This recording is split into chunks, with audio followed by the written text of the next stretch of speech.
Hey guys, Mr. DePay here, coming to you with a new video, updates on our tool, new trading strategies, things that I have seen lately that has been working really well, and also just giving you some really cool new features on a roadmap that I want to lay out for you in this video as well. So right now here on the website, this is brand new, by the way. We just launched our first website. Been running purely on Discord before then, and honestly, it was about time to set it up. It's really straightforward, just a little bit of information on our tool, all our videos, reviews, and profit sharing, and our plans, all that stuff. But really, it's almost done, and I'm really excited to launch it. One of the cool things we'll do here in the near future is that we'll launch a trial version of our software that you can access directly on our website. You can pay a small fee; it will be very little, and you can have access for a day or two to try it out. That's all in the future, but for now, I just wanted to tell you guys that we got a website. So if you want to share it with anyone, NFThandshake.com, this is where you will find it. So first of all, I've been doing a lot of rarity bidding the last 2-3 weeks, and that's been very successful for me. I know I always recommend that to other people. Bidding below the floor on Opensea has been quite limited. You know, it's so saturated. Everyone is doing it. So you want to implement some of these other strategies. Trade bidding has also been doing really well. It requires a little more research, but once you find those trades that consistently give good results, then you're really going to be making a lot of money, even in a bear market, to be honest, because a lot of these trades will just consistently sell above the floor. So one thing I really want to mention, first of all, is I see a lot of people asking about their bids being skipped. Simply they're bidding and in the software is saying like bid skipped, price too high.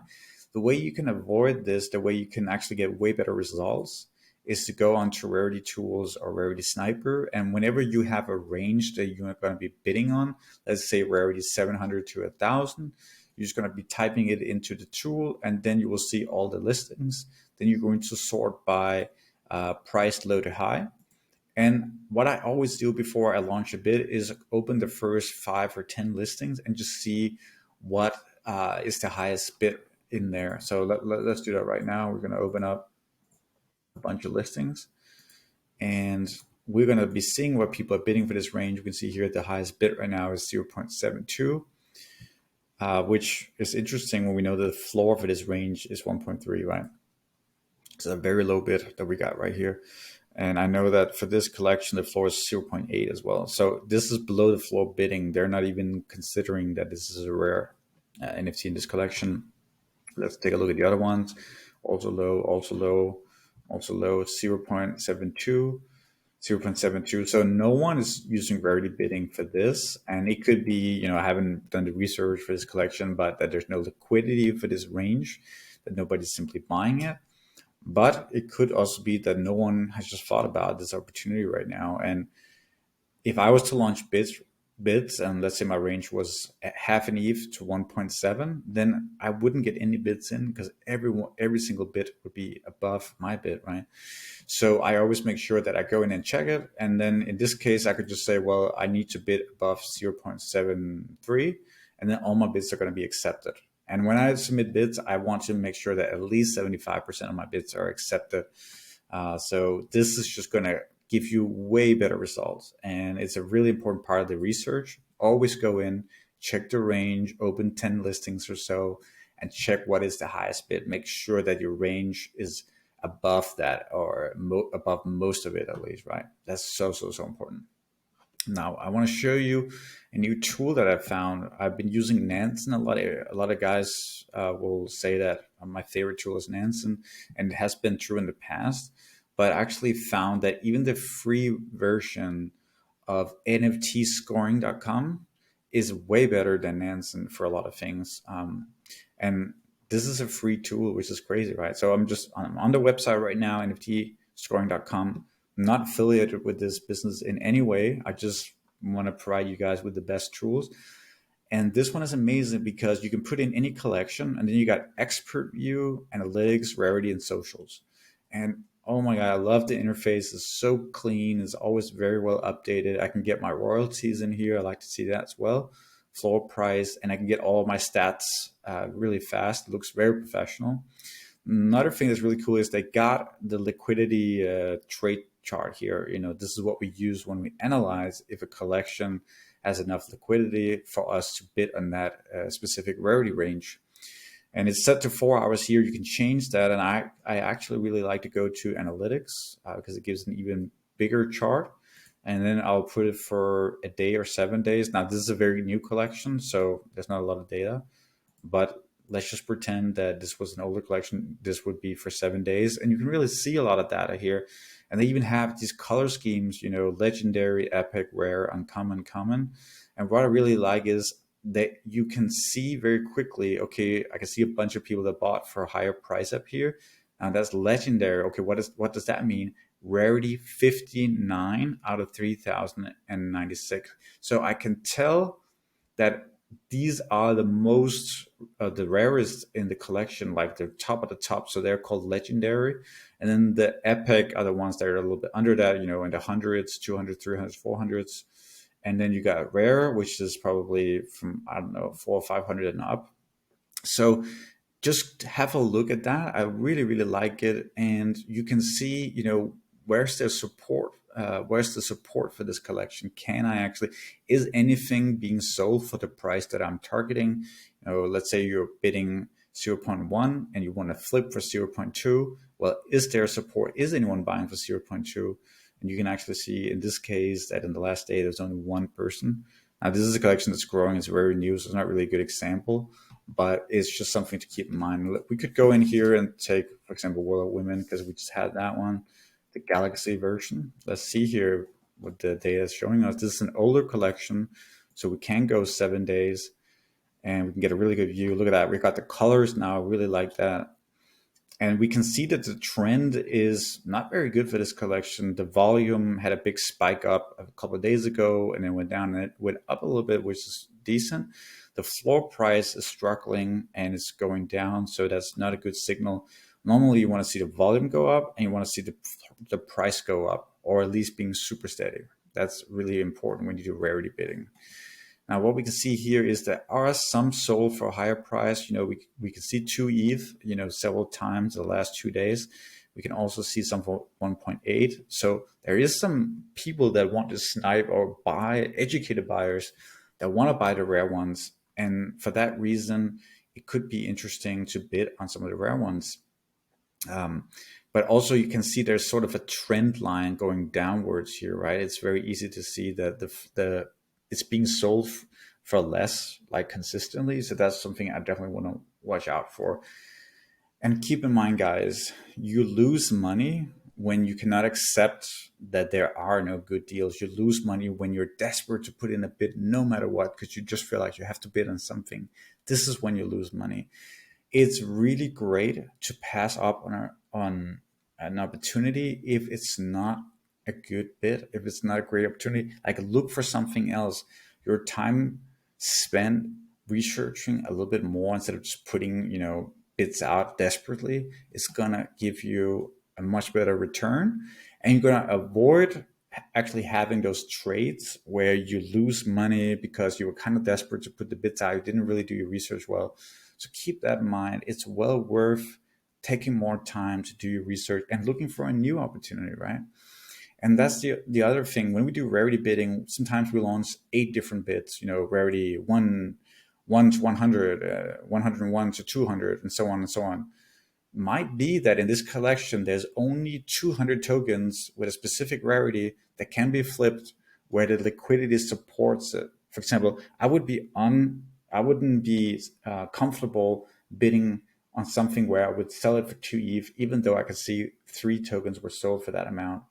I know it's going down a little bit here, so I would say above 1.5, I would be very, very, very, it would be risky for me to bid on that. So I would put my liquidity cap at 1.5, which means in this case, I'm probably going to be bidding around the floor or 5-10% above, with my aim to get tokens that can be sold for about 1.5, 1.6, right? So this is just to say that maybe there's only a few hundred tokens in this collection, and that's fine. Then move on to the next collection and do research for that, and you might find there's nothing, or there's also just a little bit. Sometimes it's not worth bidding on a huge range of tokens, and you're gonna end up saving yourself a lot of trouble. Okay, so another strategy I really like to do lately, and it's been giving me really good results, is to bid 5% under the floor, or bid the floor price, or bid 5% above the floor. So go in and watch my Rarity video where I actually talk about how to find a price of what you should bid and so on. But submitting bids just 5% under the floor will eliminate all those bots that are just bidding below the floor, that like brain dead tactic of just bidding the same on all the collections under the floor, no risk. They cannot go up to 5% under the floor because they're not going to make any money flipping the floor then, right? So you're not going to get outbid so quickly, which is really nice. Bidding floor is also great because people are going to be like, whoa, I could just accept that right here and get out. I'm not going to lose any money. It's the same as the floor. So people will say it's a great offer. But the trick that you know is that you are only bidding on something that obviously you know once you win it, you can list it for 20%, 30%, 40%, 50% above the floor. So you're making a great deal. But if you do your research and stay within that 5% under up to 5 or 10% above the floor, you're also not going to have a lot of risk if something happens, if you cannot sell it. Because let's say that the floor is 1 ETH and you bid 1 ETH and you were targeting selling it for 1.5 ETH. That's 0.5 ETH profit. Now you can continue to reduce the price of that token all the way down to almost 1 ETH, and and you're just going to break even. So that is a really great strategy, because the rarer that it gets, the more risk you take as well. Because if you cannot sell it, you bought already for a very high price, and now the collection is tanking. There's no way to get rid of it. So think about doing bids around floor that still seem great to the person you're submitting it to. Also, a lot of times when I submit bids 5% above the floor or 10% above the floor for something quite rare that's worth way more, many people accept that. It's not uncommon for me to get 3-4 bids accepted a day when I apply this strategy, just bidding a little bit above the floor, because for an uneducated holder, the offer seemed really good. They're like, whoa, somebody's offering me above the floor, and they have no idea about what their token is worth, what the rarity floor is for their specific range. So if they're in a position right now where they're like looking to get out, liquidate, then they will take your offer. So that's a really good strategy. I definitely recommend you implementing that, and you're probably going to see more accepted bids, to be honest. Now, the last thing I wanted to show you, this is really optional. Some people are not really our customers. They're just looking for tips on flipping. That's totally fine. But I wanted to show you the roadmap and what we're working on right now. I'm just going to open up our Discord right here. And you can see that right now we're working on 3 things: counter bidding, bidding stability, cloud-based bidding. And then these are all the things we have scheduled, and these are all the things that we have already implemented. So counter bidding is a huge thing. It's that thing when you're bidding and you're instantly going to get outbid by someone else. Like somebody has set up a monitoring system to instantly outbid you. And we're working on that right now. We're very far, and we believe within 2 weeks it will be live and people can use it. So basically you're going to set up your counter bidding. I think I actually put it in here with some pictures. You can set up your counter bidding, activate it right here. And it will outbid anyone else that outbid you, right? And you can set the counter bidding interval, like how often should it check when somebody has outbid you. It can be 0, which is instantly. It could be 15, so every 15 minutes. I would probably not really use 0 unless I'm doing some kind of trade bidding where it's really intense.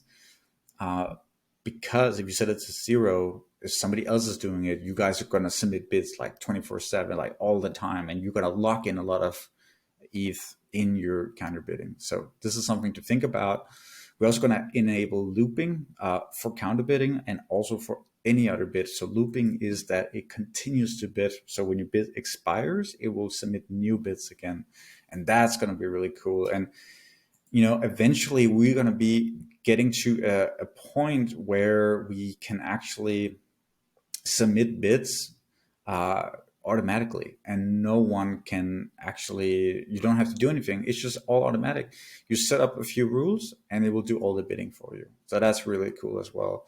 And I think that's a huge thing for us to implement in the near future. So honestly, guys, we have 25 things on our roadmap right now we're working on, and we got 3 developers working full time at just coding and implementing things. We're investing a lot of the money that we make just to improve the tool. We just overhauled the lifetime membership so that if you buy lifetime, you will guarantee that you can mint an NFT in the future, so you can sell your lifetime memberships to other people as well. So that's going to be awesome. But anyway, that's enough for now. I hope these little strategies on Rarity can help you out and your tools. If you need anything or if you have any questions about what I said, just drop a comment in the video below. Thank you.